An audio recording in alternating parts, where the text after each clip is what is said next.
భూపాల్ ఆ తర్వాత వేరే అతనితో మ్యారేజ్ చేసుకుంది. ఇప్పుడు ఇదే దారిలో శర్వానంద్ పెళ్లి కథ కూడా నడుస్తున్నట్టుగా టాక్ వినిపిస్తుంది. ప్రస్తుతం పెళ్లిళ్ల సీజన్ నడుస్తున్నా శర్వానంద్ సైడ్ నుంచి కానీ రక్షిత్ రెడ్డి సైడ్ నుంచి కానీ సౌండ్ లేదు. నిశ్చితార్థం జరిగి దాదాపు 4 నెలలు కావస్తుంది. జనవరి 26న తెలంగాణ హైకోర్టు న్యాయవాది మధుసూదన్ రెడ్డి కుమార్తె రక్షితారెడ్డితో శర్వానంద్ నిశ్చితార్థం జరిగింది. రక్షితారెడ్డి బ్యాక్గ్రౌండ్ మామూలుదేమీ కాదు. చిత్తూరు జిల్లా ఎమ్మెల్యే గోపాలకృష్ణారెడ్డి గారి మనవరాలు. దీంతో శర్వా పెళ్లి గురించి వార్తలు హై రేంజ్లో వైరల్ అయ్యాయి.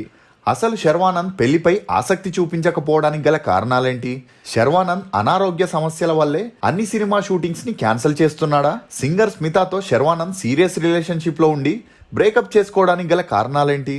సాయి పల్లవితో శర్వానంద్ నిజంగానే పీకల్లోతు ప్రేమలో ఉన్నాడా? తన మూవీ వరుస ఫ్లాప్ల వల్లే శర్వానంద్ డిప్రెషన్లో ఉన్నాడా అనే నమ్మలేని నిజాల్ని ఈ వీడియోలో చెప్పడానికి నేను ప్రయత్నిస్తాను. మీరు మాత్రం ఈ వీడియోని పూర్తిగా చూడండి.